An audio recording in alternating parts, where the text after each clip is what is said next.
Let's pray. Mungu anayewakaribisha watu wote, fungua mioyo yetu ili tuwakumbatie watu wote kama unavyofanya wewe. God who welcomes all, open our hearts to embrace all people as you do. Amen.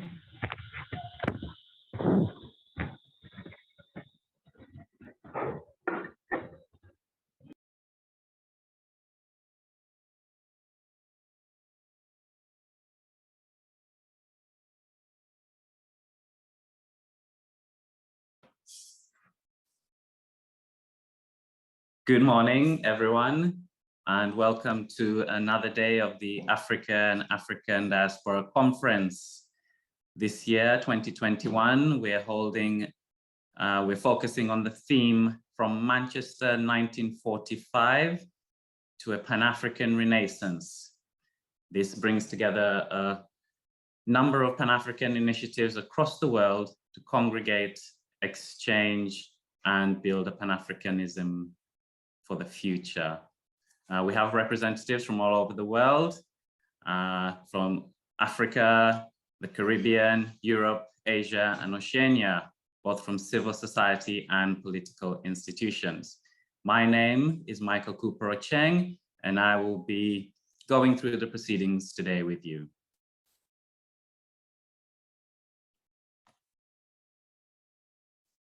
I will let my colleague introduce himself. Good morning. It is good to be here with you today and to share in this special event.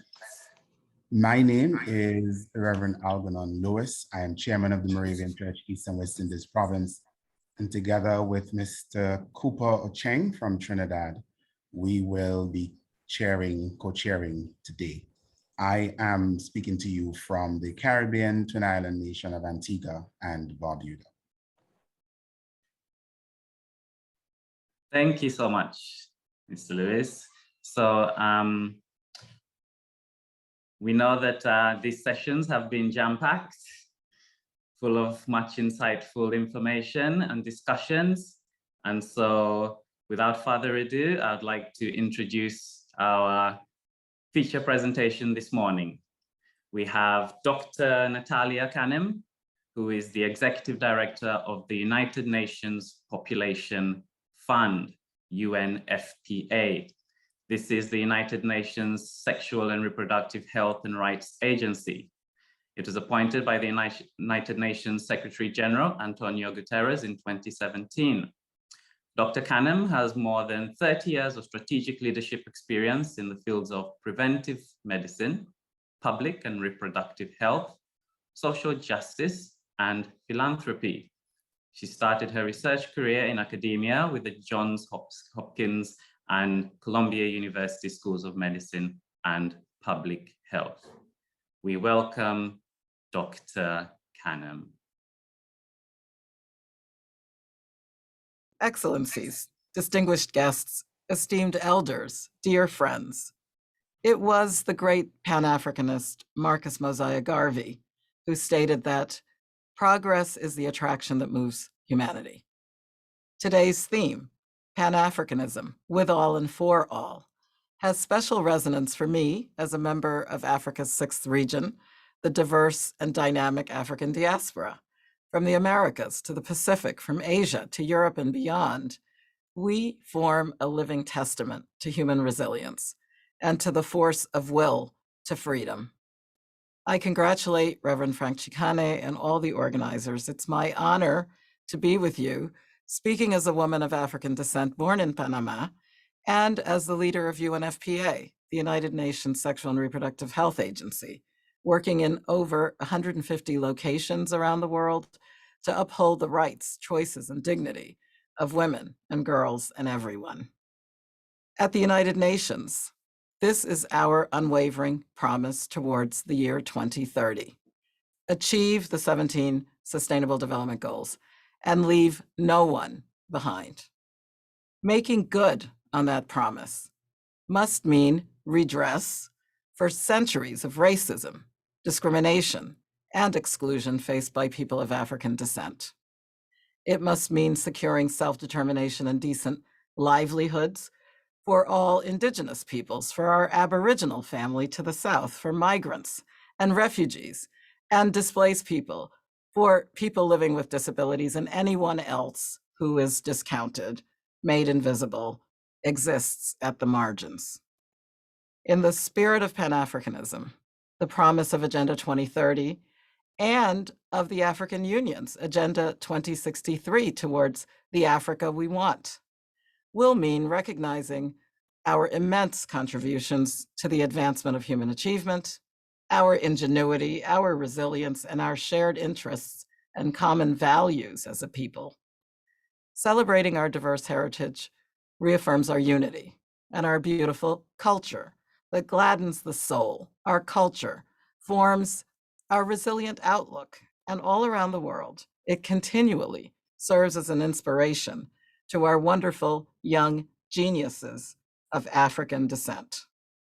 On August 31st this year, history was made as the United Nations and the world observed the first ever International Day for People of African Descent. I marked that historic day with the strong Afrodescendiente community of Cahuita in Costa Rica. There, we declared a symbolic door of return, signaling the start of a new and triumphant chapter following the era of transatlantic enslavement and the intentional underdevelopment of Africa, one of the bleakest chapters in human history. As Walter Rodney and Lloyd Best and so many others have shown, that legacy of racism and criminal injustice is still very much with us today. And now, as Africa and its diaspora are beset by the ravages of the coronavirus pandemic, let's all be reminded that in addressing delegates at the Durban Conference Against Racism 20 years ago, President Nelson Mandela said, "Racism is an ailment of the mind and the soul. It kills many more than any contagion," end quote. And there in Durban, we also saw the power of rural women and their insistence on voice, inclusion, and self-determination as they gathered to state their case. Nzinga, Nana ya Asantewa, Sobe Kneferu, and Hatshepsut, Nanny of the Maroons, Dahomey warriors, Harriet Tubman, Sojourner Truth, Mariama Ba, Funmilayo Ransom Kuti, Fannie Lou Hamer, Dorothy Height, Shirley Chisholm, Angela Davis, Toni Morrison, Mariam Makeba, my grandmothers, your foremothers. Bow your head because the list goes on, and it is high time for women of Africa and of African descent, known and unknown, to be hailed as the fearless leaders and brilliant strategists they were and are up until today. The 2001 Durban Declaration lifts up Black women alongside the far-reaching programs of action forged by UNFPA in Cairo in 1994 for population and development, and by the world's women in the Beijing Declaration of 1995.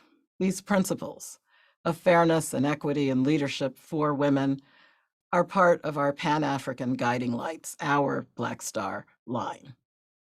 Along with the Office of the United Nations High Commissioner for Human Rights, UNFPA enthusiastically welcomes the Permanent Forum for People of African Descent, newly created unanimously by the member states of the United Nations General Assembly. The Permanent Forum builds on alliances with the groundbreaking Permanent Forum for Indigenous Peoples. Coming 20 long years after Durban and a year after the killing of Mr. George Floyd, the new Permanent Forum for People of African Descent is a victory for Pan-Africanism and a much-needed platform for dialogue and resolution of pressing matters of import. I hope it will be constituted swiftly and then immediately used to confront all forms of racism and discrimination and to liberate the full realization of African and Afrodescendiente human rights. What I would especially want to see is for this permanent forum to guide member states to focus on the needs of vulnerable women and girls of African descent. It's an inexcusable fact that all indicators bear out. Everywhere on Earth, it is Black women and Black little girls who suffer the worst experiences of ill health, of violence and neglect, of poor nutrition, and of economic and social instability.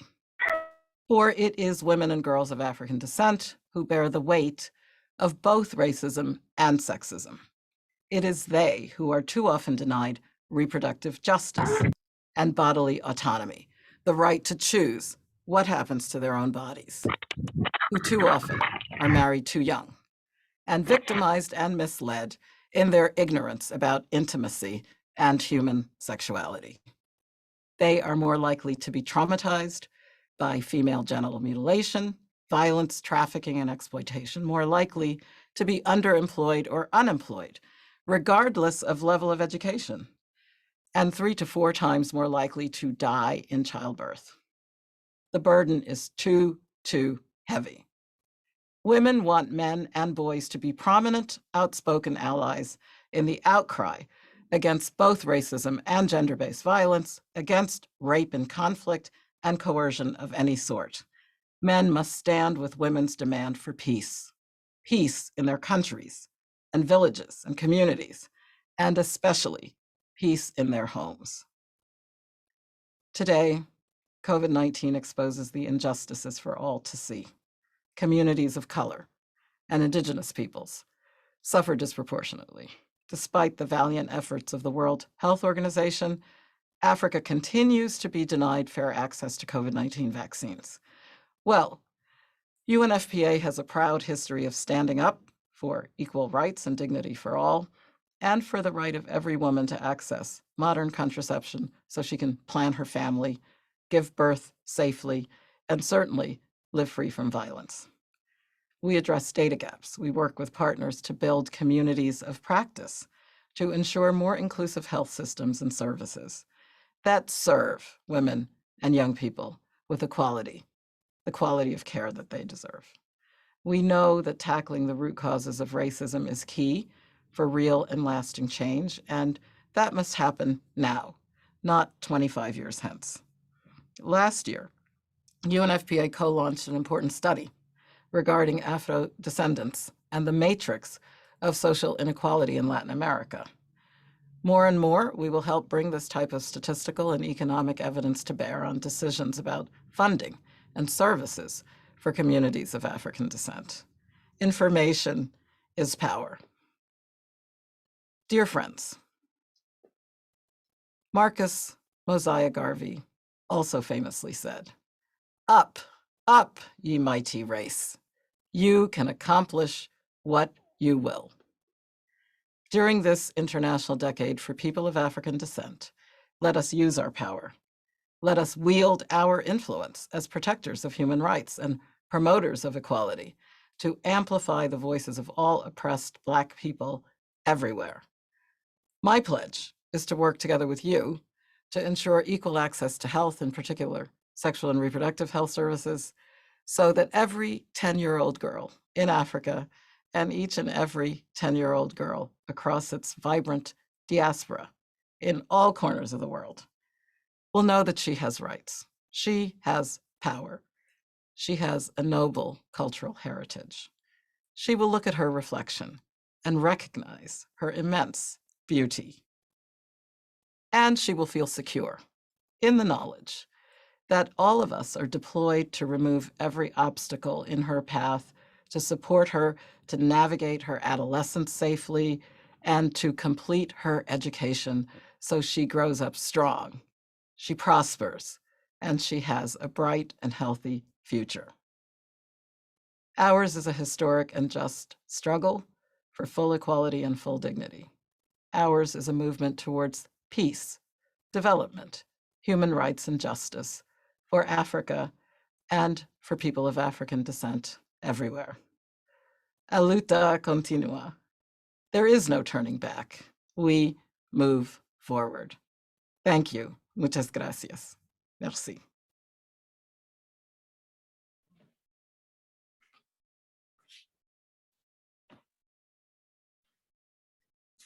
Thank you so much for that message, Dr. Kane.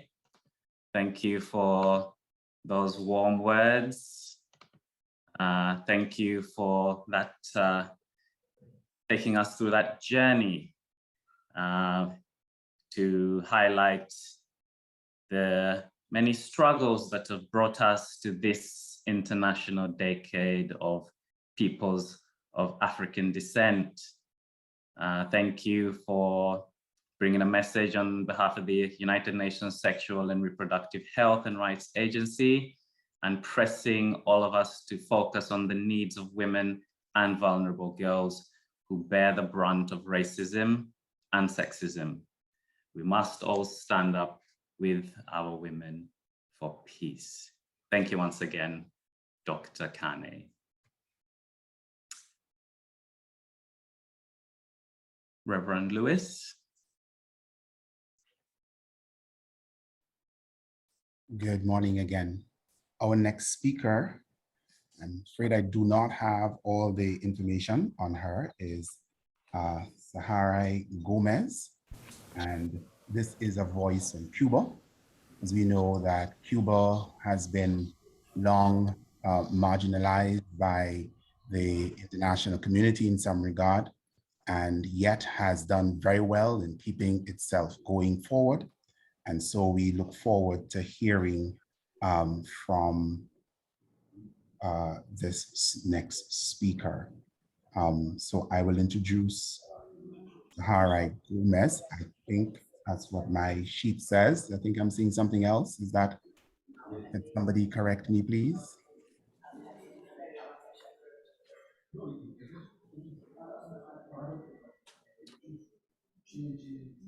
So Sarahi is not available. So instead we will be having Mr. Henry Tolsman. So we'll be listening to Mr. Henry Tolsman this morning. Sorry.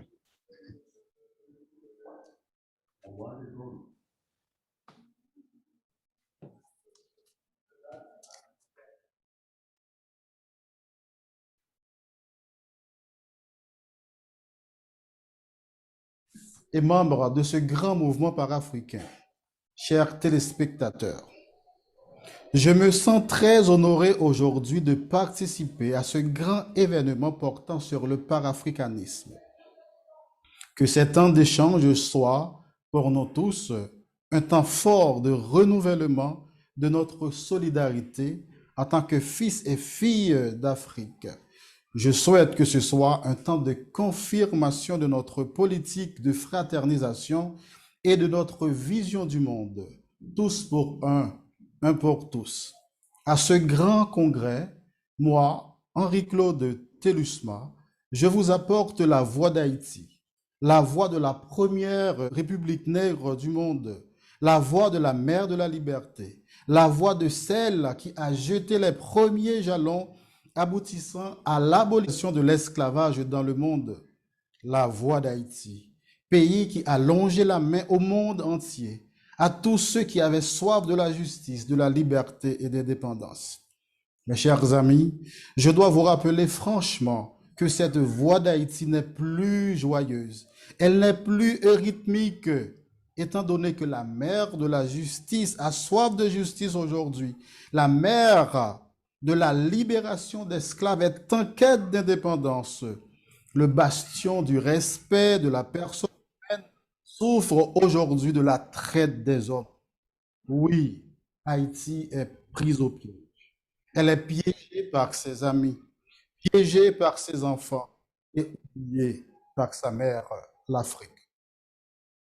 C'est un très lourd fardeau pour moi aujourd'hui de porter cette voix si sombre, si triste, si désespérée à ce congrès si chaleureux, si enthousiasmé.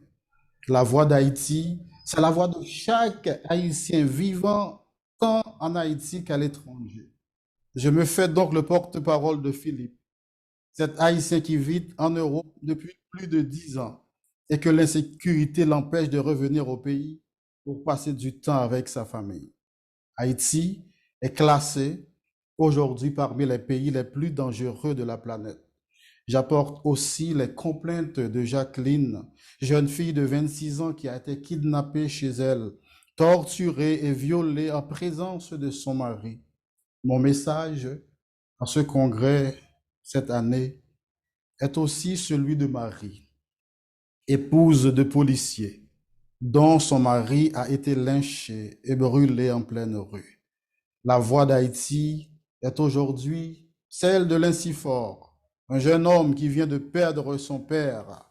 Son père est mort lors d'une opération chirurgicale à cause du manque de carburant dans le groupe électrogène de l'hôpital. Le temps me manque pour parler du petit Peterson qui ne peut pas aller à l'école parce que son école est transformée en tanière de bandits et de gangs. De Josué qui est forcé de fermer son entreprise par peur d'être rançonné une énième fois par les bandits. De Francisque, pasteur protestant, qui abandonne ses fidèles par peur d'être kidnappé en plein culte d'adoration.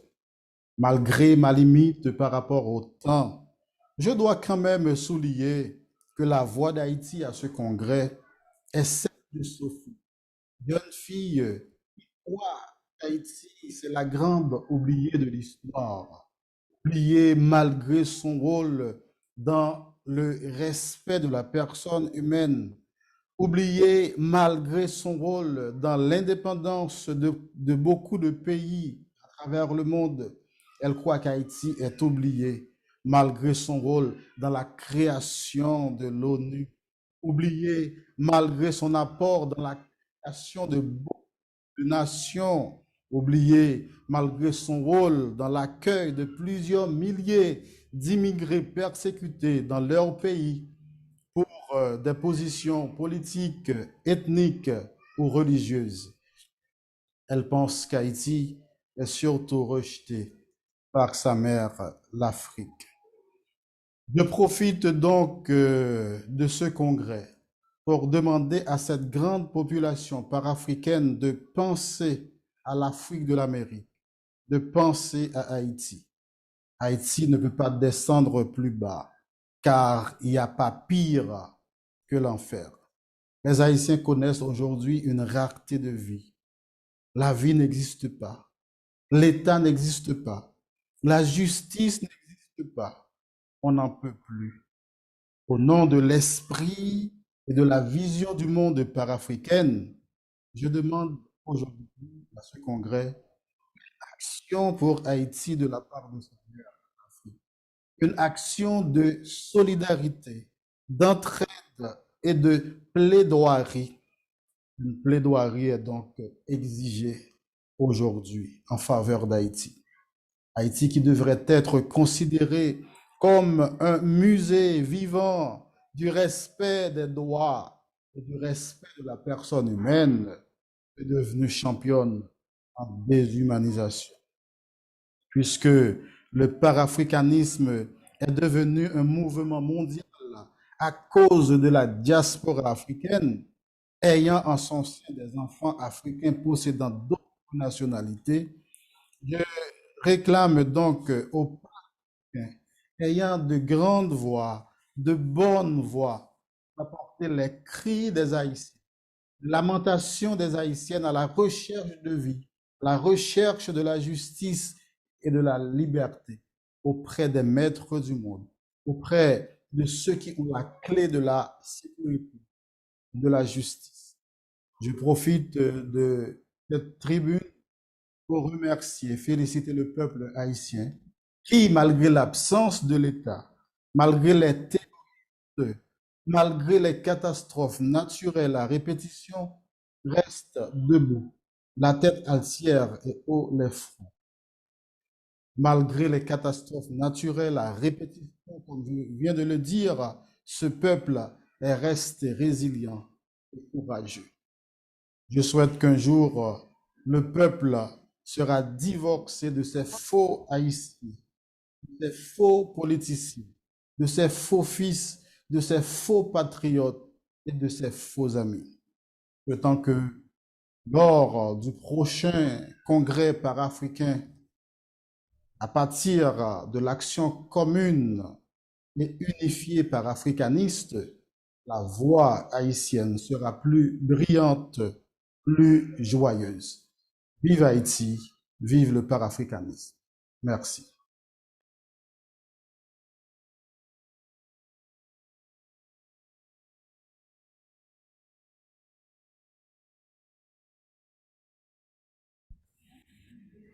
Thank you, Mr. Henri Tolzman, for your passionate address today. We wanted to make sure that the voice of Haiti is heard. Haiti is an important part of the African diaspora, being the first Black nation and republic.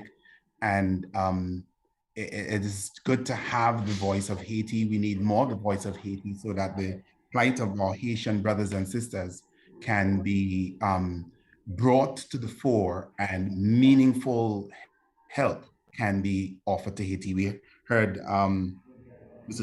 Tolzman calling for help for Haiti, for justice, for freedom, for economic justice as well.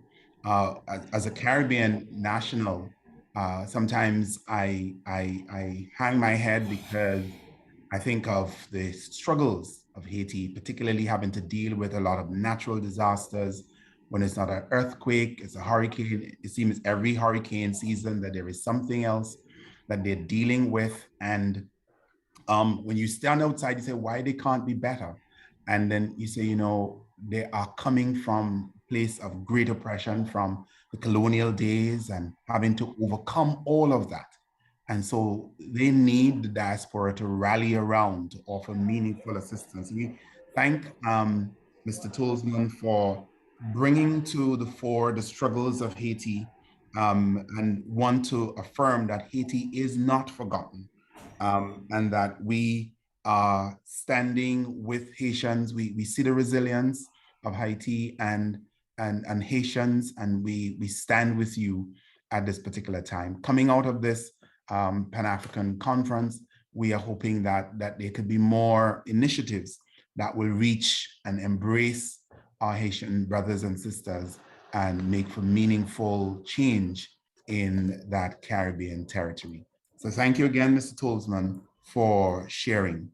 I believe we have breakout groups now, so we would turn to the tech team to share with us how those breakout groups will go.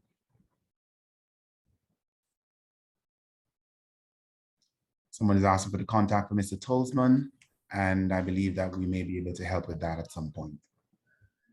Mr. Cooper Cheng. Thank you so much, Reverend Lewis. So a slight change.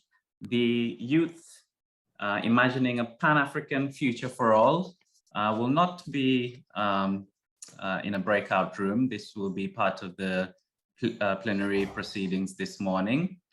And to chair that session will be Professor Chikane.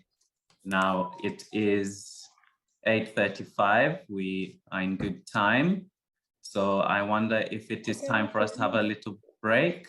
I will be guided accordingly so that we can start at the top of the hour. Of course, please be reminded not to leave because the next session will not be in a breakout room. It will be part of these continuing proceedings. And that will be the youth section that will be chaired by Professor Chikane.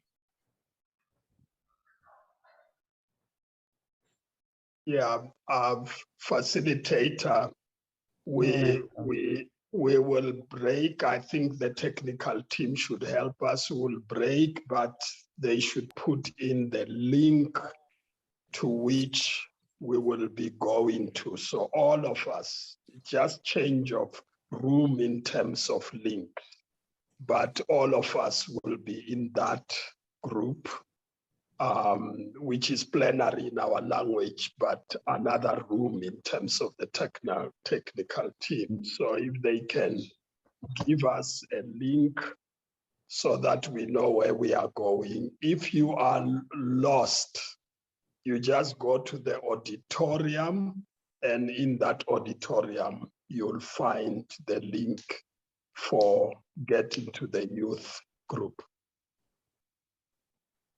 Thank you so much. And I see that this session will start at 1:45, right? So we have about 10 minutes break, right? Have that cup of coffee, stretch your legs, some tea maybe, a glass of water, and in 10 minutes, we will continue. Thank you. Please do not leave. This session that is coming up is an important one, particularly as we consider youth and the fact that the youth are not just the next generation, the youth are important now. We have to groom our young people to take it to the next level, to imagining a Pan-African future for all, what our young people are saying and how they play their part in ensuring that we go to the next level. It's taken quite a while from the Manchester Conference and now to move things forward. And so where we need to go at a quicker pace in the next journey. And so we want to really encourage our young people.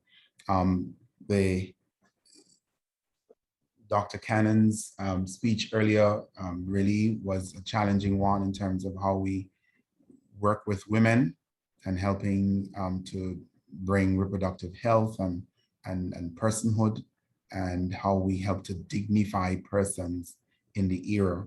There's one statement that she made that I found very interesting when she spoke about her community in Panama, that they opened a symbolic door, as it were, back to connecting with for engagement with Africa. And I think that that is something that is crucial in our time and season for there to be those connections, those open doors. I know here in Antigua recently that they are trying to establish links between Nigeria and Antigua, where they will have flights. How soon that will take place, no one knows. But when Africa and the Caribbean connects, because we actually had the Africa and Caribbean Summit among the political leaders, but when Africa and the Caribbean connects, then we will be able to go further and do more, and we will be able to cross-fertilize. And I think that the possibilities will be endless. So we look forward to all of those connections coming down the ranks. Welcome back, everyone. It is so wonderful to see so many amazing faces in the room. This has been such an amazing week so far. And there's been so many people who are day-to-day attendees. Mr. Kupo-Chin, we've had certain people who've been here since day one, very loyal. I'm very interested to see their contributions for today as well. And I'm very excited to announce this panel for multiple different reasons. As a youth myself, I think it's highly important for us to have these conversations around what does it mean for young people to be building a Pan-African future for everyone. And I hope I am audible to everyone. My tech team is telling me that you can't hear me, so hopefully I am fine. Reverend Lewis, can you hear me clearly? Okay, perfect. I'm going to keep going there. So just one clarification. I am not a professor yet. I don't even know if I want to become a professor just as yet. I barely managed to become a doctor. So hopefully in December, I can hand in my thesis. But my name is Rehotsofetsi Chikane. I'm a lecturer at the Wits School of Governance, and I've been helping organize this conference for the past few days. And I'm really excited to announce this panel because we have some fantastic people on the panel with us today. So I'm going to start off with introducing two good friends, and we'll start off with Simpua Stewart. So Simpua is an Eldred Scholar at Lincoln College in Oxford and a Civil Society Scholar through the Open Society Foundations. She holds a master's degree in environmental law, natural resources, and energy law. Prior to Oxford, she conducted research at the US Environmental Protection Agency as an All-Rise Research Fellow in the Office of Science, Policy in Washington, D.C., and the Office of Environmental Justice in Seattle, Washington. Simpiwa's research focuses on the political geography of populism. She's also interested in geographical behavior of the economic freedom fighters in South Africa, which is a political party here, and the reassemblance national in France, especially the extent to which spatio-historical politics and territorially have influenced the rise of populist electoral politics in Africa's rainbow nation and Europe's indivisible republic. It's a huge mouthful, but I know she's going to give us amazing content. We also have Fatu Wuri, who is a social justice advocate, passionate about gender equity and female leadership. She's an experienced grassroots organizer and advocate who has learned the art and science of community development firsthand in the range of cultures and settings from remote villages to the highest level of the UN. She is a respected international professional with an aptitude for innovation and joining the dots across generations, ideologies, and sectors. Fatu returned to her home country of Sierra Leone back in 2011 and was part of the first set of development specialists at the forefront of the Ebola response, working first through various channels simultaneously to bring Ebola under control. And we thank you, Fatu. There's more we could say about you, but hopefully you can give us more. Our other two panelists are Simone dos Anjos. Simone dos Anjos is a social sciences graduate from the Federal University of Sao Paulo. She has a master's in education from the University of Sao Paulo and is a PhD student in anthropology from the same university. She's also a member of the Evangelicals of Gender Equality, of the Network of Black Evangelical Women, and a member of the Independent Presbyterian Church of Brazil. And finally, but not last, we also have Mr. Hadi Yakubu. He's a collaborator and engagement leader for the Africa is Rising, a Pan-African movement mobilizing African grassroots for justice, peace, and dignity. It has over 32,000 individual and organizational members in 190 countries across Africa and the diaspora. Hadi is a Pan-Africanist organizer, a movement builder with core beliefs in social justice, the respect for human rights, and African solidarity that builds grassroots power. And I just want to say thank you so much to all our panelists. I don't even know who we begin with, but let's start off with Simpiwa, if you don't mind. Each panelist has been given 10 minutes or so. We have about an hour for this session to really talk about what it means to build a future Pan-African vision for the continent from a youthful perspective. So Ms. Stewart, if you don't mind sharing your thoughts, that would be amazing. Hi, Khosafetse. Can you hear me? Okay, very good. Yeah, so I've just prepared, I guess, the sort of introductory few remarks on my position on the particular topic. So I guess I'll start with, the definitional question, why or what is Pan-Africanism? And as I understand it, it's an ideological and spiritual striving for the liberation and unification of Africa and her people. That's Africans on the continent and in the diaspora.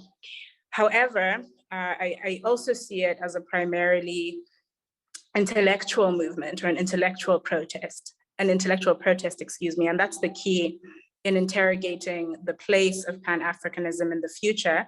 That's the various sites of Pan-Africanist mobilization as we see them within that definition. The second issue I wanted to discuss is the issue of significance and meaning.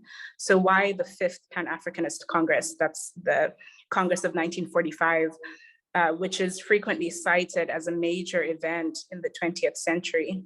The Congress, from my purview, is instructive for 3 reasons. First, it took place at the end of World War II, a war which was fought essentially over the Roosevelt administration's 4 essential freedoms. That's the freedom of speech, the freedom of worship, freedom from want, and freedom from fear. Yet around the globe, hundreds of millions of people lived in colonies run by Britain, France, Holland, and other European powers. So we have African, Black, British, and African American activists coming together at that Congress. Figures like Kenya's Jomo Kenyatta, W.B. Du Bois, Kwame Nkrumah, coming together to challenge colonial powers with this Pan-Africanist determination to be free, to be educated, to earn a decent living, and to express themselves artistically and otherwise without fear. At least that's the most socio-historically sort of expedient narrative of that Fifth Congress. However, much of the striving of that Congress was for autonomy and independence of Black Africa from the monopoly of capital, the rule of private wealth, and it was this promotion of economic democracy and the pledge to fight for political, social, and economic betterment in all and every way that we can, that was really a core tenet of Pan-Africanism and African liberation. So that Congress is significant, first because it lays the foundations within an emerging world order for Africa's unification and emancipation based on education, income and jobs, expression, economic and political self-determination. But it's also instructive because of its location. So the Congress itself was held in Manchester, in Chorlton on Medlock, a town hall in England, at a time when most hotels wouldn't accept Black people, wouldn't host Black people. In fact, one of the delegates, Len Johnson, was facing a career-ending ban. He couldn't wrestle because of the color of his skin. And England, of course, at the time, consisting of some 57 colonies, was very much at the height of its imperial climb. Yet delegates met in that context to secure a place for people of African descent within the New World Order. And so the location and conditions which delegates faced should tell us about the situatedness of Pan-Africanism. It should tell us that the challenge and impetus to confront questions of colonization, of imperialism, and of the economic liberation of Africa from oppression and exploitation can and should take place in all spaces which embody Black alienation and disempowerment. So we can see that at the inception, Pan-Africanism was tied to, intellectual labor and other social movements. There are student movements, revolutionary and literary movements, and Pan-Africanism then becomes the central thesis in their advocacy for equality and for an end to injustice, in all its forms. The third and final element that I wanted to highlight are the actors in the Fifth Congress, specifically those who were not written into the popular memory, leading Black activists and liberation movement figures like Kwame Nkrumah, Kenyatta, Nyerere, Dr. Hastings Banda of Malawi, Nigerian Black male liberation figures are all listed in the popular memory of that Fifth Congress and of course lauded for their lead role in their respective countries' struggle for independence. But there's a glaring omission there of Black women. And this is why subsequent Black anti-oppression movements consider Pan-Africanism in its historical iteration only one of three pillars of the liberation and emancipation of Africa, which is it's one of three pillars, and the other two are these concepts of Black consciousness and Black radical feminism, which are worth interrogating and worth paying attention to. And so Black radical feminism is this notion that Black women are inherently valuable, and that Black women's liberation is a necessary, not just an adjunct to Black liberation, because of the intrinsic value of Black women as human persons, as autonomous, and also as an acute embodiment, really, of the acute impacts of sexism, racism, class discrimination, and capitalist patriarchy. So the inclusion really of Black feminism as a third thing that stands out for me is also in terms of the extent to which Black feminism allows us to interrogate intersectional oppressions and how they're aspects of the same sort of system or hierarchy that Pan-Africanism tries to rise up against. So we can think of bell hooks, who refers to the system as imperialist, white supremacist, capitalist patriarchy. We can think about Kimberly Crenshaw, who speaks about, who wrote about the intersection of these systems and how each identity, here being Black and being female, should be considered as interacting dynamic that reveals how white supremacy and patriarchy mutually inform the experiences, particularly the experiences of Black women.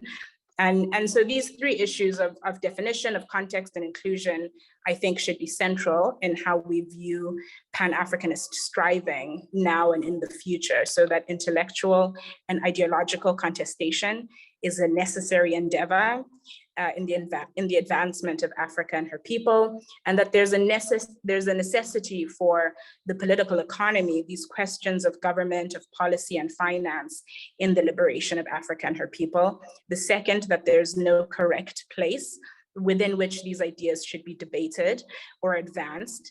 And in fact, it's the places where they haven't found relevance, where Pan-Africanist ideals should be most injected. So those places where Black alienation and disempowerment are embodied is where we should inject these ideas of decoloniality, anti-imperialist objections. And then finally, that Pan-Africanism cannot exist and will not be realized in the shadow of these three horsemen of unregulated capitalism, patriarchy, and white supremacy, rather where Black womanhood and the intersections of gender, race, and class are foundational. I hope I haven't gone too far over the time that you gave me, but I wanted to situate my following remarks in that framework. Thanks very much. I mean, no, that was fantastic. Definitely didn't go over time. The way that you situated this understanding of Pan-Africanism, this total force of understanding it, not just from this moment of Manchester, but the way that it evolves over time, the impediments that it faces, the challenges, the internal struggles of evading certain people from the narrative becomes hugely important when we have a gathering like this again, to make sure that A, we don't make the same mistakes of the past as ideally as possible, but how do we then, a common theme this conference has been imagining a future that is different from the past.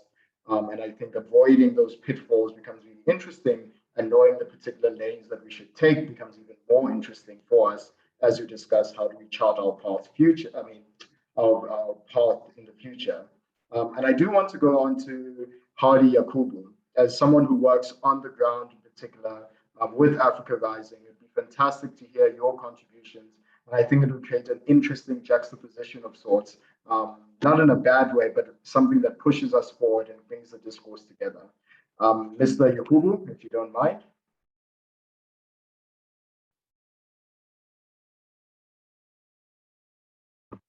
You are still on mute, sir.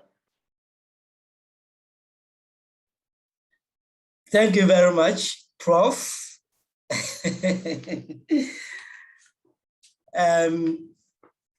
I'm very happy to be here. This is a very important gathering. My boss was supposed to be here. In fact, my bosses were supposed to be here. The one who was built earlier was Lamin, who is the co-coordinator of Africa's Rising. Unfortunately, he couldn't make it at the last minute due to circumstances beyond his control. And his colleague, Kumba, was supposed to be here, but she asked me to take the position because it's mainly a youth panel.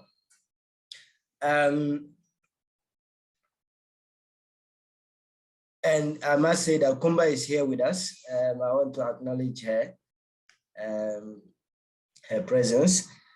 This morning, while Kumba was preparing to be on this panel, we had a short chat, and she shared with me the kind of vision that she wanted to present at this conference. And I think it is very important.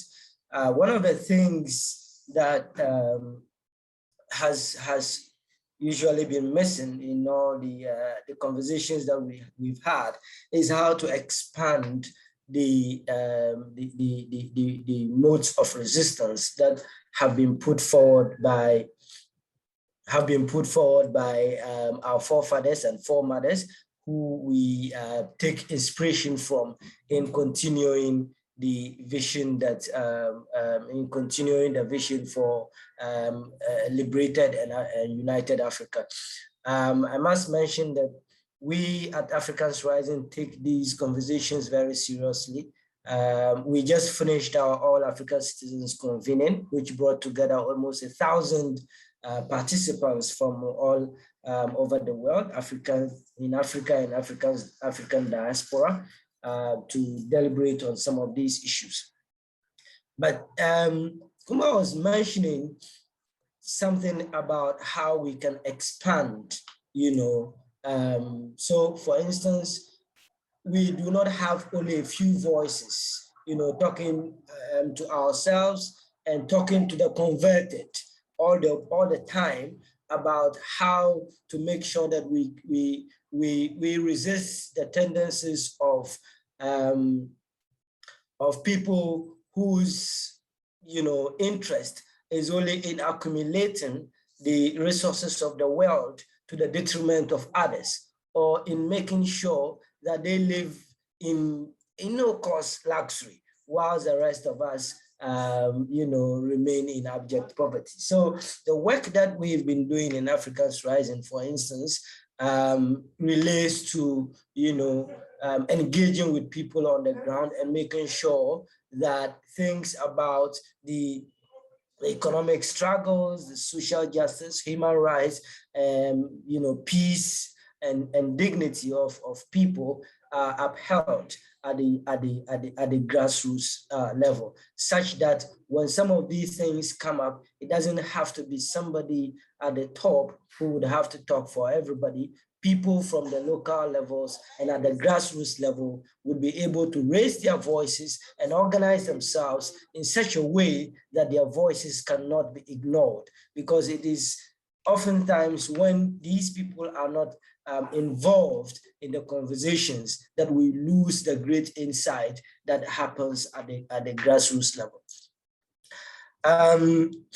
But beyond that, we should also conceive Pan-Africanism, in my mind, to look at how we do not only resist, but also imagine recreating in our own conception. So for instance, the 5th Pan-African Congress in Manchester, at the venue that it was held, there were 3 flags that were hoisted. There was a flag of Haiti, there was a flag of Ethiopia, and there was a flag of Liberia. And if you analyze these flags, you would understand the interconnectedness between the struggles of African people right from time immemorial. And this is really the vision of Pan-Africanism that we subscribe to, that we are not free until we are all free. Africa cannot be free until African diaspora is free. African diaspora cannot be free until all of Africa is free. But look at the situation with Haiti, and I'm happy that there's a message on Haiti this morning, and earlier there was supposed to be a message on Cuba, because these two represent a very a spot in our history that highlights in one sense, the failure of our rhetoric. First, I'll take Cuba. Cuba has been building its revolution for decades now, despite very crippling sanctions by the United States of America and its allies, and in spite of vote upon vote, year upon year, at the United Nations condemning and calling on the United States to lift these sanctions, it continues to pile up all these sanctions, causing deaths in Cuba. And Cuba has held on to its revolutionary pride, Cuba has held on, you know, giving a lot of example on how an independent, self-reliant people can build a country that does not depend on others, on the benevolence of others. And if you look at the COVID-19 pandemic in its essence, for instance, you can see how that self-reliance and independence has manifested itself, be it in the way the Cuban Medical Brigade has been sent all over the world to support other nations in their COVID-19 response, or the way Cuba has been able to build, come up with their own vaccines, not one, not two, not three, 5 vaccines. You know, an island in Latin America, not more than 11 million people, you know, that is capable of doing this. 54 African countries, not even one country has come up with a vaccine. I'm not saying this as a bit of a message of competition, but I'm just drawing this, you know, example to show how dedication and self-reliance can be manifested. And despite all these sanctions, crippling sanctions, criminal sanctions that the United States has heaped on Cuba all these years, it's been able to remain self-reliant. We have failed Cuba, we have failed Haiti, and Cuba has held on. You know, in our independence struggle, Cuba was with us. Haiti has played its role right from you know, the days of ancient times in the fight against slavery and all of that. They have been waiting patiently for us in mainland Africa to get our act together and collaborate to defeat imperialism internationally. And we have basically remained in the offices of the African Union, you know, doing practically just talking.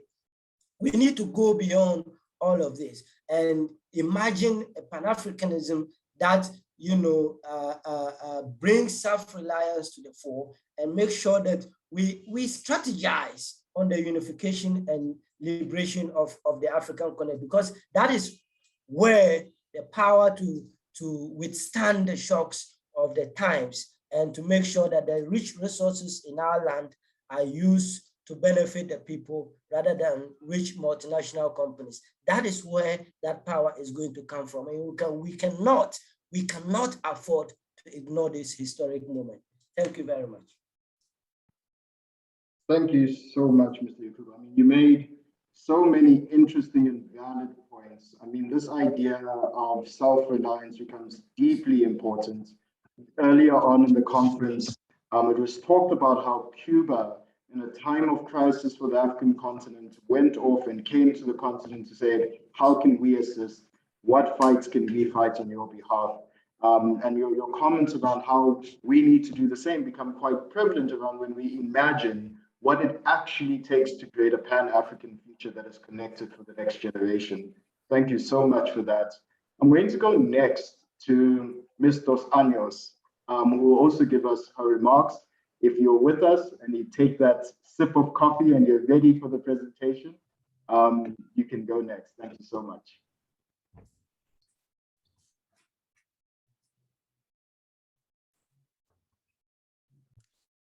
Obrigada, obrigada a todos pela oportunidade de compartilhar com vocês um pouco da vivência de ser uma mulher negra no Brasil. Antes de começar o que eu preparei, eu gostaria de compartilhar com vocês uma pergunta que nós, mulheres negras, temos feito desde o dia 14 de março de 2018, que é: quem matou Marielle Franco? Eu não posso começar esse debate, essa conversa sobre a luta contra o racismo no Brasil, sem falar dessa tragédia que aconteceu e que ainda não teve explicação, né? Nós, mulheres negras no Brasil, somos as mulheres que mais sofrem com os efeitos do racismo, e somos as mulheres também que estão organizadas para enfrentar o racismo no Brasil, na política, nas universidades, nas associações de bairro, no movimento da sociedade civil. Mas o que aconteceu com a Marielle Franco nos mostra o quão dura é a nossa realidade no Brasil. Quando a Marielle Franco chegou a ser uma parlamentar eleita na cidade do Rio de Janeiro, que é uma das cidades mais importantes do Brasil, economicamente, politicamente e também na cultura, ela foi assassinada por pessoas que não querem que nós, mulheres negras, estejamos nesses espaços. Então, por que eu comecei falando da Marielle Franco? Né? Porque quando a gente imagina um mundo onde a África continental e todos nós, descendentes da diáspora africana, em que todos nós tenhamos a mesma qualidade de vida, acesso à educação, à moradia, à cultura, à saúde, inevitavelmente a gente tem que falar da nossa capacidade de articulação política e a nossa entrada em espaços importantes de decisão no Brasil. E quando eu penso na esperança de um futuro próximo, onde todas e todos nós, negras e negros, frutos de sequestro que aconteceram na África continental, e que viemos para cá forçadamente, navios negreiros, para sermos vendidos e explorados, isso passa pela criação de redes de luta e solidariedade. E é sobre isso que eu decidi falar hoje, sobre a rede de lutas e solidariedade entre as mulheres negras no Brasil. No Brasil, 55% da população é negra. Nós fomos a maior colônia escravagista nas Américas, com mais de 4,8 milhões de africanos que foram transportados para o Brasil e vendidos como escravos.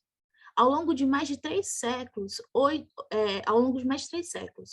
outros 670 mil morreram no caminho, nas péssimas condições dos navios negreiros que os traficantes de escravos portugueses traziam, né, essas pessoas sequestradas. Fora os escravizados que nasceram aqui, os escravizados que não vieram de África, mas nasceram aqui, né, com a vinda desse quase 5 milhões de pessoas negras sequestradas em África. E aí o racismo, então, no Brasil, e a gente tem uma peculiaridade no Brasil, que foi uma colônia portuguesa, então a gente tem a diferença da língua com outras colônias nas Américas, né, na Mesoamérica até a América do Sul, a maioria dos países falam o espanhol, o português é falado apenas no Brasil, aqui nas Américas, e no norte, né, das Américas se fala o inglês com maior profusão, e isso faz com que o Brasil, às vezes, tenha um isolamento na luta internacional, na luta pan-africana internacional. A barreira da língua, de fato, é uma barreira para todas as brasileiras e brasileiros. É por isso que também eu optei por fazer a minha fala em português, porque muitas das pessoas brasileiras que estão assistindo esse painel não falam ou inglês ou espanhol. Porque a educação no Brasil é uma barreira. A educação no Brasil, para as pessoas negras, que são as mais pobres, ela é uma dificuldade, né? Nesse mês de novembro agora, é um mês super importante para o movimento negro no Brasil. É marcado pelo Dia de Lutas por Igualdade Racial no Brasil, o Dia do Zumbi dos Palmares, um dia muito importante para nós afrodiaspóricos brasileiros. É um dia de luta pela nossa memória. E essa é uma disputa que acontece no Brasil. A disputa por contar uma história que não seja única, mas que contemple o nosso povo e a nossa trajetória aqui na terra brasileira. Então, esse é o primeiro ponto, quando eu imagino um panafricanismo, né, em que todas e todas as pessoas negras tenham acesso à qualidade de vida, é o direito à memória. No Brasil, durante muito tempo, o direito à memória nos foi roubado. Durante muito tempo, nós não tivemos o direito à memória. E essa é uma disputa que nós temos feito. Como contar nessa história? Eu não posso falar de escravização no Brasil sem citar uma série de negras e negros que que lutaram contra a escravização de pessoas no Brasil, que lutaram contra a exploração econômica e física das pessoas negras no Brasil. Eu não posso falar de luta antirracista no Brasil, achando que esse é um fenômeno recente na nossa terra. Eu não posso deixar de falar de Luísa Maim, de Dandara, Aqualtune de Palmares, Felipa do Pará, Zumbi dos Palmares, que foram figuras importantíssimas na resistência à escravização no Brasil. E isso nos traz esperança. Quando o povo negro no Brasil começou a ter acesso aos nomes importantes da luta contra o racismo, como o advogado Luiz Gama, que foi um negro ex-escravizado, que foi o maior advogado abolicionista que teve no Brasil. Então, quando nós estamos pensando nisso, no direito à memória é super importante. E esse foi um marco importante na luta do movimento negro, que foi o sancionamento de uma lei que obriga o ensino de história da África nas escolas. O direito à memória é importante para esse mundo futuro que a gente imagina, um panafricanismo para todas as pessoas. É quando a gente ensina nas escolas que as nossas crianças muitas vezes não sabem que a África é um continente. Muitas vezes as nossas crianças pretas da periferia acham que a África é um país. Muitas vezes as nossas crianças nas periferias do Brasil não entendem a capacidade cultural, econômica, política e tecnológica e científica que existe em África. Então, aproximar, né, a memória do nosso povo preto no Brasil, que é 55% da população, né? O Brasil é o país mais negro fora de África. E muitas vezes nós não temos acesso à memória. Então, quando eu imagino uma África para todas as pessoas, um panafricanismo para todas as pessoas negras, eu imagino no direito à memória. E aqui eu quero falar muito da Marcha de Mulheres Negras, que aconteceu em 2015 no Brasil. Eu vou colocar no chat aqui o link da nossa carta, para quem quiser ter acesso. A Marcha das Mulheres Negras no Brasil, ela tomou Brasília, que é a capital do país, levou 50 mil mulheres para Brasília para reivindicar a memória e para reivindicar uma nova gestão da coletividade, uma nova gestão dos recursos públicos, que privilegie todas as pessoas, em que todas as pessoas tenham acesso ao bem viver. E o bem viver aqui para as mulheres negras no Brasil é extremamente importante. É uma filosofia das ameríndias, ou seja, dos povos originários da América, em que o bem viver é aquela filosofia em que todas as pessoas vivem e vivem bem. E o que acontece no Brasil hoje é que as pessoas negras sobrevivem, elas não vivem, elas não têm qualidade de vida. Eu quero falar que não dá, então, para a gente falar de diáspora africana no Brasil sem falar desses mais de 300 anos de escravização do povo negro. E isso tem impacto na pobreza do país. Por conta das novelas brasileiras, há uma falsa impressão de que o Brasil é branco, mas não é, o Brasil é negro, e nós temos que recuperar essa história. Em 1985, no terceiro encontro de feministas latino-americanas do Caribe, que aconteceu em Bertioga, litoral de São Paulo, mulheres negras se reuniam e planejavam uma nova estrutura social, uma nova gestão do bem público brasileiro. A maioria dessas mulheres, elas vêm de uma vivência de sofrimento, de exclusão e marginalização, como Beatriz Nascimento, como Lélia Gonzalez, Carolina Maria de Jesus e tantas outras mulheres negras que foram importantíssimas para que hoje eu, Simone dos Anjos, estivesse na universidade e estivesse aqui conversando com vocês. Um segundo ponto, quando eu imagino um panafricanismo para todas as pessoas, que inclua inclusive as pessoas brasileiras, é uma luta histórica do movimento negro aqui no Brasil, que é a luta por cotas nas universidades. Em 2019, foi a primeira vez que nós tivemos mais de 50% de pessoas negras dentro das universidades públicas. Até 2019, a maioria das pessoas que estavam nas universidades públicas brasileiras, que são as melhores universidades do Brasil, eram pessoas brancas. Ou seja, proporcionalmente, os negros entravam muito menos na universidade. E com as políticas reparatórias, com as políticas de inclusão de pessoas negras dentro das universidades, nós hoje temos uma outra possibilidade de futuro para os jovens negros no Brasil.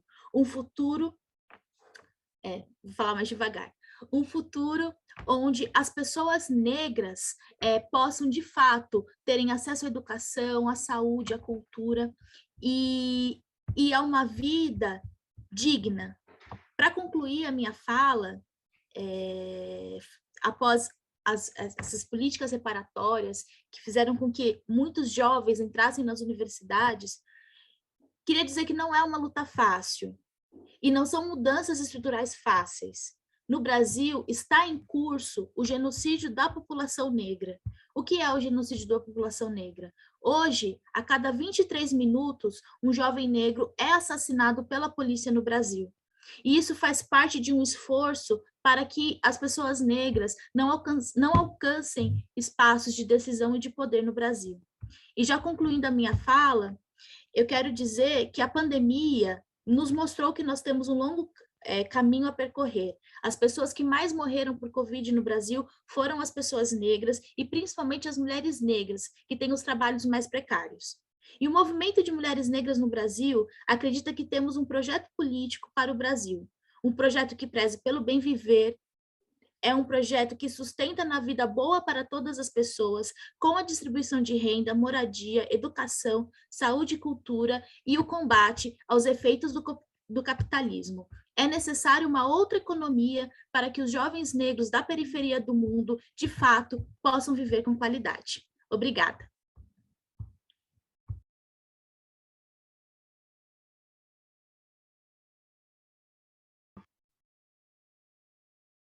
Thank you so much for that, Mr. Dos Anjos, and I hope I am saying that correctly. I mean, you made such an important contribution around the right to memory.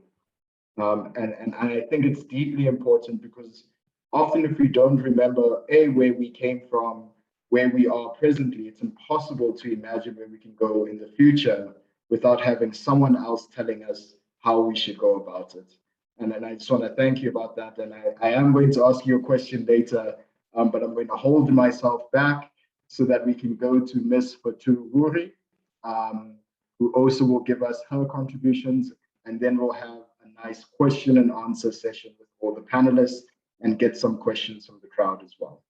Thank you. Thank you so much, colleagues, friends. So much has been said, such richness, from just a wonderful overview that really grounds this conversation to a reminder that we must be as inclusive as possible, to what I just heard in the summary around memory. We have a saying in my country, if you don't know where you're going, know from where you come. And part of this disruption has been to erase our story. So thank you for this. I'm so excited to be here. Thank you everyone for the invitation to share my thoughts in the next 10 minutes or so, and the future of Pan-Africanism as a young Black African woman. I don't know how young I am and what the age limit is, but youngish. My 4-year-old self is quite excited to be here. I grew up in such a pro-Black, pro-African home, and that is a foundation that helped me navigate racism and sexism and displacement as I spent my childhood and teens living in over 20 countries where my very presence and embodiment was perceived as a threat, often othered, often made to feel less than. It is my identity rooted in Pan-Africanist teachings and principles is what kept me grounded until I returned back home to my country of Sierra Leone a couple of years ago. She or he who feels it knows it. A few years ago, upon returning to Sierra Leone, I built a community network to support female survivors of Ebola during the West African Ebola virus disease outbreak. And we ran sessions from the educational to the professional and the psychosocial. Whenever a woman in one of the sessions would become overwhelmed with emotion before, after, or even mid-session, all the women in the group would instantly stop, surround her, look at her, and say, she who feels it knows it. This really goes back to the beginning of this conversation where we were really situated and grounded in why the 5th Pan-Africanist Congress is so important and symbolic, being held in Manchester in 1945. Of course, it occurred at a unique height of collective pan-Black anger, triggering unprecedented pan-Black unity under a single idea. The single ideology fueled unions, resolutions, movements, boycotts, protests, and wars that have afforded us the progress we benefit from today. Thank you, Pan-Africanism. They who felt it knew it. The paradigm shifts achieved in Manchester 76 years ago is unquantifiable. However, with every resistance, there must be a counter-resistance. Within the context of exploitative and extractive foreign governments, let's summarize this and call it colonialism, the delegations of the Pan-African Congress placed emphasis on political ownership and self-governance for Africa and the African diaspora as the focus of Pan-Africanism from the 1940s to the 1990s. North American and European colonial forces countered that by disrupting regional and global alliances that were working for collective political and social economic autonomy, waging proxy wars to prop up puppet leaders, supporting economic imperialism, and really sowing strong divisive narratives between us.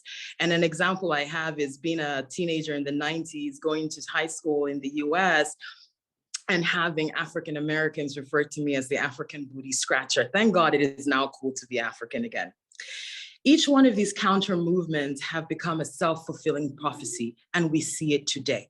George Floyd, Sheku Bayo, victims of Afrophobia killings in South Africa, victims of the End SARS protests in Nigeria, victims of abduction and femicide in Lavender Hill, and the entirety of Haitian, Trini, and Jamaican politics today. And yes, Kumba, viva Mariela Franco. Each of these tragedies are inextricably linked to my freedom and your freedom, to my future and your future. That is the reality of Pan-Africanism today, and also how Pan-Africanism and its principles can liberate us presently and even more so in the future. Akin to 1945, when all of our uncles were angry about being lied to regarding what would happen if we fought in World War II. And just like the 1960s, when our aunties were being killed daily for boycotting in rice fields in Senegal and on buses in Alabama, we find ourselves yet again uniquely angry. We are angry at Haitian migrants being hosted, caged, and flown to war zones against international law. We are angry at Breonna Taylor's wrongful death for which we have seen no justice. And we're angry about our lost sisters missing from Lavender Hill with no government action, let alone justice. We're angry that in the middle of a global pandemic, we took to the streets to affirm that Black lives matter all over cities in the US, Europe, Asia, and Africa. And yet Indigenous and Black peoples are disproportionately affected by COVID. And today in Africa, only 2% of our population is vaccinated due to hoarding by rich countries, lack of equitable distribution. If we aren't dying in the streets, we are dying in hospitals, or of poverty or of injustice. This anger is our understanding that our shared history inextricably links our present, our hopes, our destinies, and our futures for potential freedom. I am not free until the poorest, youngest, transsexual, Black girl, Black boy in every urban, rural town across Black communities is free. And we who continue to feel it, continue to know it. I've worked in the space of global development and systems of multilateralism for a very long time. And the future I envision for Pan-Africanism holds two key codependent truths. First, The fresh face of Pan-Africanism is now embodying an all-inclusive narrative that extends to all Black women, the poorest women, rural women and girls, Black people with disabilities, the Black LGBTQI community, every auntie, every uncle, and every even annoying cousin. There were no women, rural populations, LGBTQI community members, or vulnerable persons at the Pan-African Congress. Or if they were, we really don't know their names. The educated elite men of the Pan-African Congress envisioned what was most pressing and critical for us then, which is anti-colonialism. Yet Pan-Africanism's rival today is imperialism.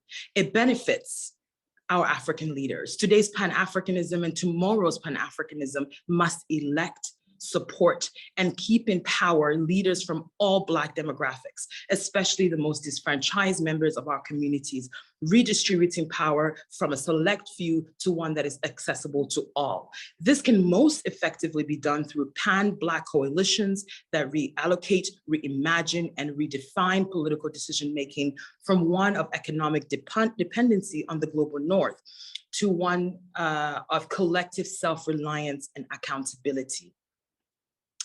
This actually leads me to think about, once again, COVID and the world we're living in, thinking about if we had actually invested and we're able to invest in building our own research and development ecosystem on the continent and our own indigenous pharmaceutical industry, we would not be at the mercy of global forces today.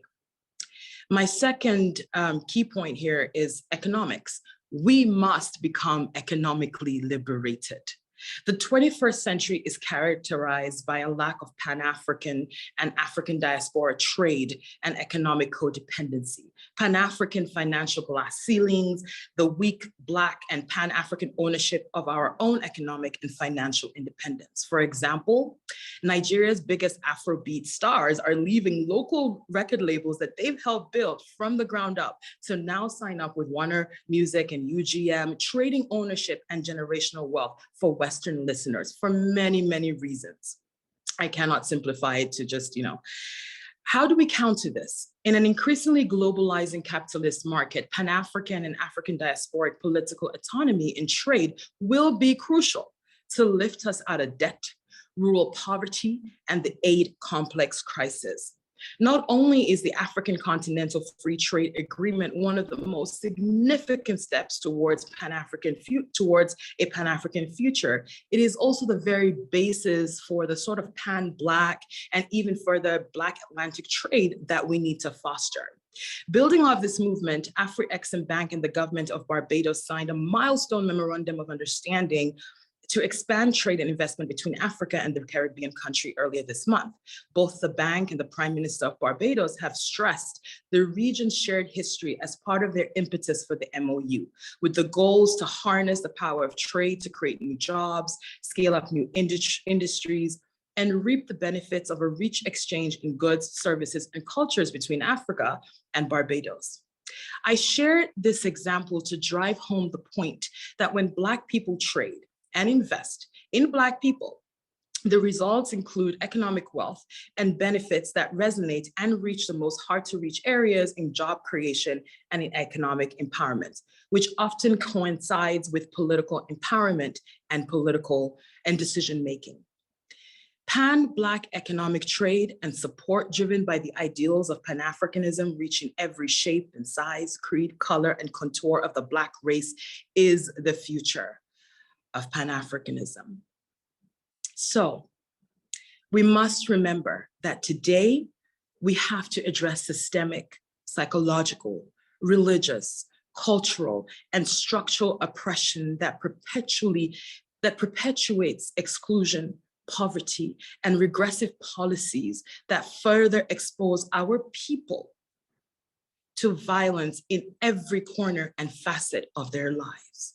We are the generation that can and have to and will uproot anti-Black racism and its deeply entrenched political and socioeconomic forces that hinder our collective well-being globally for Black and Indigenous people globally. We have the baton. I think I really appreciate Kumba's comment when she says we take the leadership of the youth. we're not the future, we're not the leaders of tomorrow, we're the leaders of today. And we have the baton that is already filled with knowledge, filled with grace, filled with energy, filled with resources. I believe that we will continue to build, and we will have to continue to build global, regional, national, and community-based coalitions for Black joy. We are today's leaders. We who feel it, we know it. Thank you. Thanks so much for such a powerful address. It got me thinking, and we've got about 10 minutes or so for question and answers. So if you do have any questions, put it in the chat or put it in the question and answers, and we'll make sure we get to it. And for me, the first point is that you were talking about a counter movement. And I was reflecting back on myself and the idea that as someone who was part of a counter movement and then ended up in the back of a police van because you are part of it, it almost becomes demoralizing that you're fighting for a better future, but the world seems to just impact you. And I'm thinking about your comment with Simpiwa's address as well. So I do want to ask Ms. Stewart first, if she doesn't mind, just this notion of how do we, based on what we know from the past, avoiding the pitfalls, the advice you would give to those who do want to build a movement that pushes against those who don't want us to create a Pan-African future. What would be your advice around the steps we should take to avoid pitfalls and embrace the opportunities? Thanks, Rakotofete. I know why you're asking me that question. So I will start by acknowledging that last year we were part of a tradition started by Rakotofete and his cohort at the University of Oxford, calling for the decolonization of the university through the Rhodes Must Fall in Oxford movement. And that movement, like I mentioned in my opening remarks, is really around sites of anti-imperialist, anti-white supremacist protest. So it's not just Pan-Africanism in the economy or Pan-Africanism in terms of general liberation, but really Pan-Africanism where you are, that sort of site of protest matters. And for us, the site of protest was the University of Oxford. I think by way of advice, the most resounding sort of call, the most resounding value that I can speak to is this idea of a return of Africa and a return to Africa. So when we talk about a return to Africa, Africa maibuye, it's not just a return physically in terms of bodies migrating to Africa, but it's also a return to African logics and African logics that contest neoliberal white supremacist logics. So from where you are, really interrogating and not uncritically venerating white logics, which speak to, for example, this question in the political economy around what resources are, how and under what conditions a resource can be exploited, extraction of resources, extraction of knowledge. There's a NAP ministry on Instagram that speaks to anti-white supremacist values in terms of rest. And so I think the greatest advice really is just in terms of centering one's anti-oppression activism in terms of Africa Maibuye, a return to African logics. And I should mention also that the question of governance is a real question once Pan-Africanism is achieved, because, and Cuba is a great example, we can't have Pan-Africanism, we can't achieve Pan-Africanism without reimagining what a Pan-Africanist governance system looks like, when in fact, much of the systems that we are in right now, including in Africa, where democracy nominally at least is the order, really considering what breaking away from white supremacist logics looks like across contexts. Thank you. No, thanks for that. And we do have a question in the chat, and I think that one of the best people to answer this, and then we'll go to Simone, is Mr. Yakubu. The question there, based off your organization, just how do you get young voices into spaces where decisions are made? How do we stop young voices being marginalized? Now, we do have about 4 or 5 minutes, and I do want to be able to get everyone to wrap up. So in your words, how would we do that in about a minute or so? It's far too short. Thank you very much. I think it is first of all recognizing that the sort of model that our leaders currently are running, it's completely outmoded. How to get young people, into decision-making processes is about imagining how to leverage the levers of power, because all of these has to be narrowed down to how these brilliant ideas that we all have then translate into concrete Pan-African processes that bring about the unity and liberation that we all speak of. So we have to have the strategy to, first of all, raise the awareness, to secondly, raise the funding. I think that one of the things that we ought to do, and do very, very, very strategically, is to probably make sure that we get strategic individuals in all these African countries, entering into parliament or contesting in some form of election and getting into the process. That's the only way that we can find our voices in the rooms where decisions are being made. And once those voices are there, we would be represented, and the views and the views and ideas of Africanism would not be in the fringes. They would actually be represented in decision making, and we can have a future that is based on these ideals rather than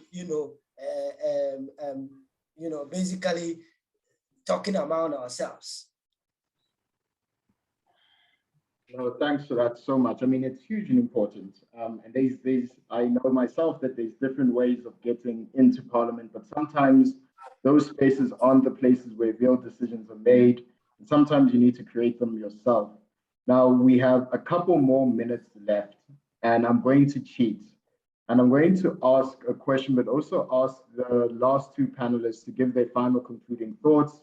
Unfortunately, we won't be able to hear from Ms. Stewart and Mr. Yakubu, but just there's a question in the chat, which I think is deeply important. So just in 30 seconds, and from your perspective, if you had the opportunity to understand how to disseminate your training, your experience around activism, around change, what would be your advice to other young activists who are in the room or who are listening around from the lessons you've learned, what is the advice that you can give and disseminate to other people? Just in 30 seconds each. We can start with Ms. Dos Anjos.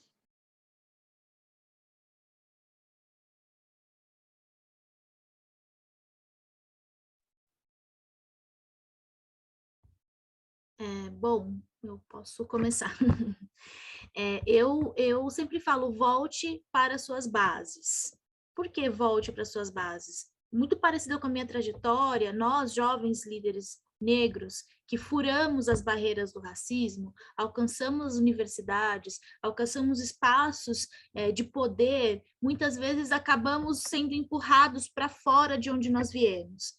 Então, voltar para o território, pisar no território, estar onde nós nos originamos e trazer conosco mais jovens, incentivar mais jovens. Aqui em Osasco, eu fui candidata a prefeita na minha cidade. Fui a 4ª pessoa mais votada, única mulher negra candidata, e fizemos esse debate de racismo na cidade nas eleições, e depois criaram um cursinho popular para acessar o ensino universitário chamado Simone dos Anjos.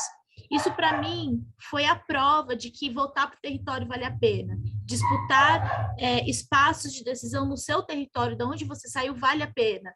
Então, hoje existem 100 jovens estudando no cursinho que chama Simone dos Anjos, e isso, para mim, é muito potente. Então, sempre lembrar de onde a gente veio, voltar para o território, para mim, é a dica para a gente construir o mundo que a gente quer. E muito obrigada pela oportunidade de trocar algumas ideias aqui, que nós tenhamos um 2022 muito melhor para todos nós, de esperança, de luta e de memória. Obrigada.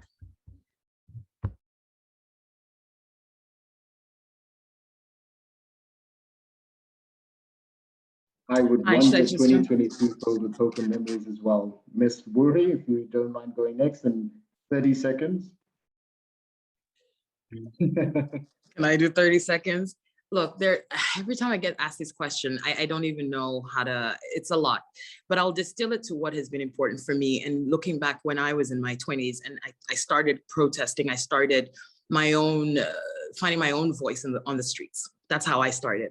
And I remember it was in that I was able to meet other like-minded people who were, I mean, of all generations. When you're thinking about sort of this generational linkage, it was through protest, it was through mobilization, community-based mobilizing, door to door. You know, there wasn't this hip, big media thing. I mean, social media rave at the time. It was in those circles that I was able to feel affirmed that my anger, whether it's righteous or not, or untamed or whatever it was powerful and needed. So I feel as though first thing that's really important is that everyone is affirmed and that their role in this movement, in this bigger vision, matters. From those that are protesting on the streets, to those that are in the boardrooms, to those that are raising money and have the resources, to those that are working to be in parliament. Everyone has a role to play. And I think our biggest goal is to be able to get people to mobilize and to talk to one another. It's so important to affirm, because that is what builds the bridge. That is what builds the confidence to say, I'm going to go and learn, and to de-intellectualize it. Because the only way I understood terms like, you know, these very technical terms that we often, we're elites and very privileged African and Black peoples sitting in certain institutions, using certain words and language to intellectualize the feeling that we have. This lack of dignity, this displacement, this pain can be intellectualized in very refined language. But how do we make sure that those of us that are protesting in Oxford recognize that, you know, there's a way in which we have to make that bridge and that link to those that are protesting in slum communities, in impoverished areas. To me, that's what absolutely matters. Just to summarize, that we are affirming and seeing every single person's contribution as worthy, and that we are also really doing the work to recognize our own internalized notions and abilities and positionalities of power and privilege, and we're collaborating and coordinating and coalition building, and the learning becomes circular, the money becomes circular, the narrative becomes a lot more refined. So that would be my more than 30 seconds feedback. Over. The people behind the scenes are whispering in my ear to say we must move on. It is a perfect segue though, the last 2 points. The first one around that we need to build connections. The next breakaway, we have 2 breakaway rooms next, and 2 of them touch on the issues that we talked about here. And one of them is around the idea of how do you build a feminist Pan-African future as well, right? So how do we make sure we don't repeat the mistakes of the past of erasing certain bodies, erasing certain histories? And the other breakaway that we have is on how do we build Pan-African connections? And we have a whole host of amazing speakers ready to impart their knowledge with you. We're going to take a 10-minute break. You'll see the links for the breakaways in the chat. It should be popping up now. So take 10 minutes, find the group that you want to be part of. If you don't find the link in the chat, you can also find it on the website, right? If you go to the website and you go to the auditorium, you'll find the different links for the particular sessions. They will be starting promptly at 4 o'clock. So please get some coffee, get some water, take a walk. We have 2 amazing breakaways for you. You can pick and choose which one you would like to go to. Thank you so much. And thank you to all the speakers today.